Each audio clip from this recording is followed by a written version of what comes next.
Start है।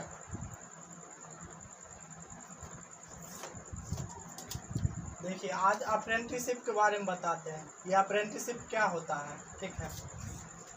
जिसका ITI और 10th कंप्लीट है वो ही अप्रेंटिसशिप के लिए अप्लाई कर सकता है, ठीक है। क्वालिफिकेशन क्या चाहिए, 10th और ITI कंप्लीट होना चाहिए। फर्स्ट ईयर में, सेकेंड ईयर में तो नहीं कर सकते हैं आप, ठीक है। कंप्लीट होना चाहिए, कंप्लीट। उसके बाद अप्रेंटिसशिप कहाँ से करें, सरकारी से या प्राइवेट से। जैसे सरकारी हुआ रेलवे, DRDO, भेल, गेल, इसरो, ठीक है। प्राइवेट जैसे टाटा महिंद्रा कंपनी हुआ, ठीक है। आप दोनों में किसी से भी अप्रेंटिसशिप कर सकते हैं। इससे अप्रेंटिसशिप करने से क्या फ़ायदा है, रेलवे में 20 से 30% कोटा देगा, ठीक है। रेलवे से करिएगा, फिर रेलवे बोलता है अगर हमसे अप्रेंटिसशिप करिएगा तब 20 से 30% देंगे, ठीक है। और अदर्स करते हैं जैसे इसरो, DRDO, भेल, गेल, टाटा महिंद्रा और ये सब से कोई कोटा नहीं देगा। कोटा मतलब ये हुआ अगर रेलवे में 100 सीट निकला है तो 20 को अप्रेंटिसशिप वाला के लिए फिक्स रहेगा, ठीक है।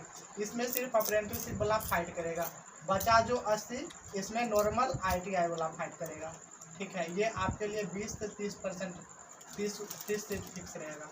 उसके बाद अप्रेंटिसशिप में कुछ सैलरी देना चाहिए, फिर ना बच्चा वहाँ पर रहेगा, खाएगा पिएगा घूम रहेगा।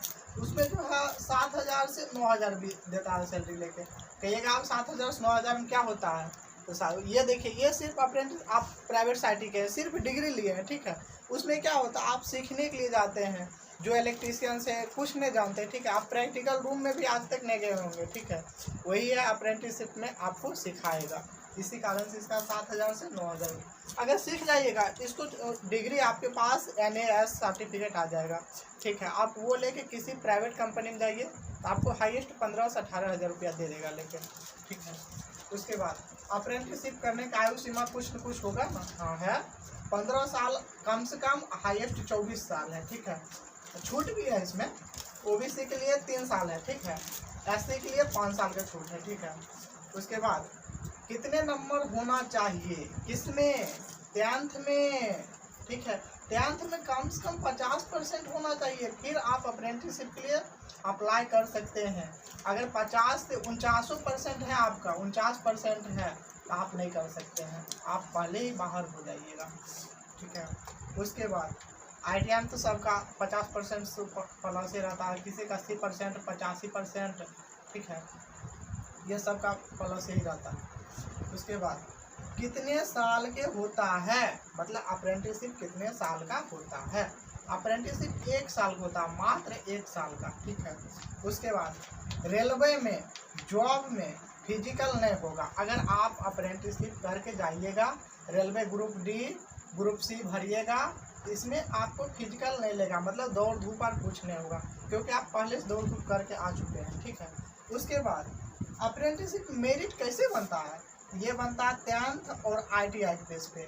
10th में कितना परसेंट आपका नंबर है, 60% है। और उसके बाद ITI में कितना परसेंट है, फर्स्ट ईयर सेकेंड ईयर दोनों मिला के मतलब 80% है, दोनों को जोड़ के आप भाग दे दीजिए, 70% हो गया, ठीक है। 70% ऐसे परसेंट निकालकर कितने बार कर सकते हैं, मतलब अप्रेंटिसशिप कितने बार कर सकते हैं, सिर्फ 1 बार, ओनली 1, 1 बार। अगर आप किसी प्राइवेट से अप्रेंटिसशिप कर रहे हैं तो आप फिर सरकारी से कभी भी नहीं कर सकते हैं, आप प्राइवेट में ही रह जाइएगा, ठीक है। उसके बाद नौकरी मिल सकता है, 100% चांस है नौकरी मिलेगा, 110%, ठीक है। क्योंकि सामान्य जो ITI सिर्फ ITI वाला उसका कटअप अगर 70 से 80 जाएगा ना, अप्रेंटिसशिप वाला हाईएस्ट 32 से 30 से 32 जाएगा, इससे फालतू नहीं जाएगा। इससे पहले बार 2019 वाला में सीट खाली ही रह गया था, जो कोटा दिया था ना अप्रेंटिसशिप वाला के लिए, उसका सीट खाली ही चल गया था। इसी कारण से अप्रेंटिसशिप आप लोग कर ही लीजिए, ठीक है। आप कहिएगा भैया परसेंटेज निकालने नहीं आता, देखिए परसेंटेज हम बताते हैं। जैसे 10th में आपका, 10th में अगर 300 नंबर है, ठीक है, इसमें 5 से भाग दे। देखिए एक एक चीज़ तोड़ के बता देते हैं परसेंटेज कैसे निकालें, ठीक है। ITI में हमको कितना परसेंटेज है, यहाँ से 10th में अगर मान चलिए आपका 300 नंबर है, ठीक है। 300 में 5 से भाग दे दीजिए, 5 से क्यों, क्योंकि 500 नंबर टोटल होता है इंग्लिश को छोड़ के, ठीक है। 3 इंग्लिश को छोड़ के आपको भाग देना है, 5 से भाग दे, 5 छाक 60% हुआ।